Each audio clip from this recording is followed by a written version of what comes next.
Shilumba Mumlenga Lenga, l'île dans le ciel.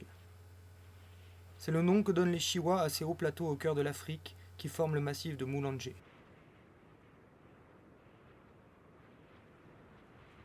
Le Malawi, petit pays méconnu coincé entre la Tanzanie, la Zambie et le Mozambique. Il abrite le troisième et dernier des grands lacs du rift africain, et possède également une montagne magique et vitale qui pourtant est en danger.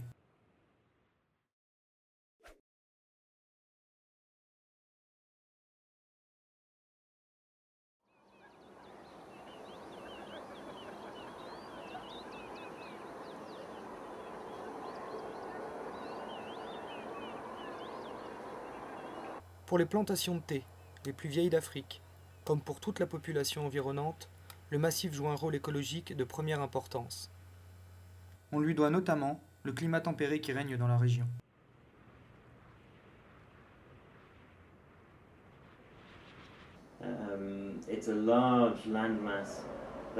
C'est une masse rocheuse imposante qui est frappée par les vents venus de la côte sud-est du Mozambique.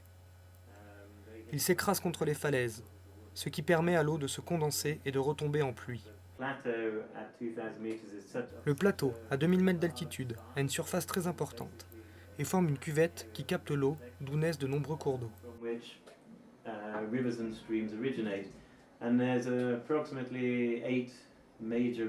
Il y a environ 8 grosses rivières originaires du plateau de Mulanje.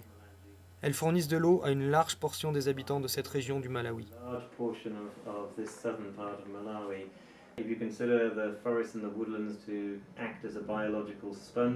On peut considérer la forêt comme une éponge.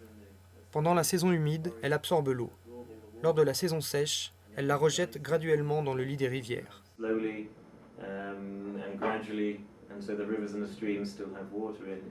Si la forêt vient à disparaître, aussi bien des plateaux que des versants, alors l'eau trop abondante pendant la saison des pluies pourra entraîner des inondations, tandis que les cours d'eau seront totalement asséchés le reste du temps.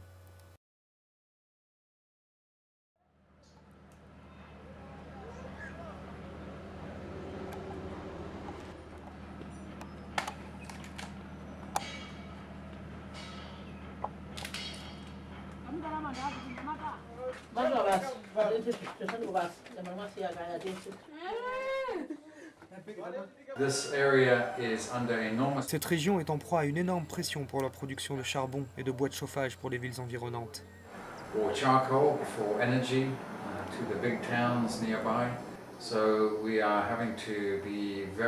Nous devons être très attentifs à l'impact de l'activité humaine sur la forêt.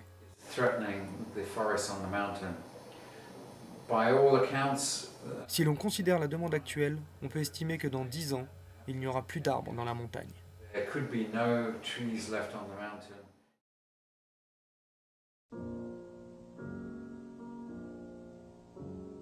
Plus d'arbres.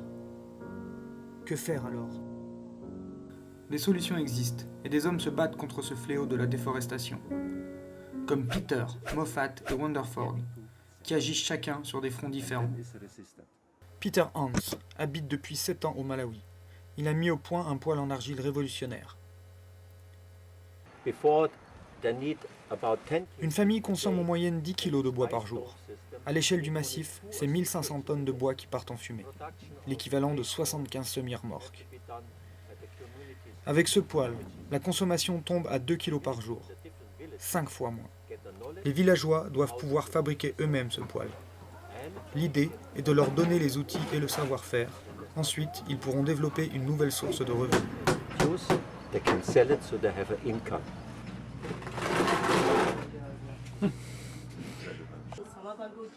They use it to find out, hey, we need less firewood.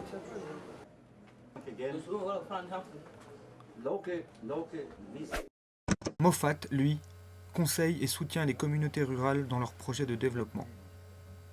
Comme ici, à Ndala, où les villageois l'ont sollicité pour améliorer une retenue d'eau.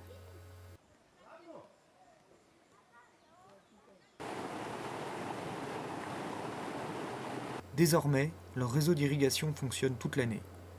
Ils ont pu ainsi diversifier et pérenniser leur alimentation et leurs revenus.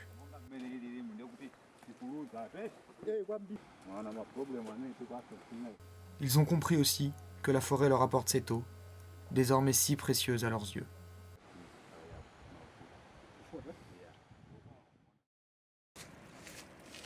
Le tourisme de montagne est aussi une des voies possibles pour la protection du massif.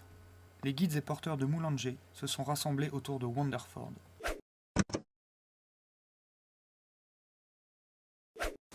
Pour lui, l'écotourisme est une réponse concrète pour préserver la forêt tout en développant l'économie locale. Pérenniser un secteur d'activité rentable comme celui-ci permet aux populations de prendre conscience de l'intérêt de préserver leur environnement.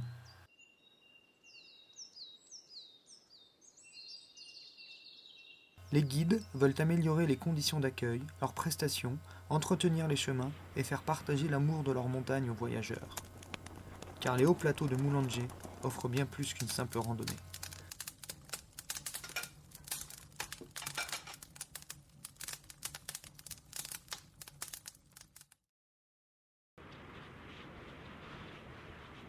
La pauvreté est le talon d'Achille du massif.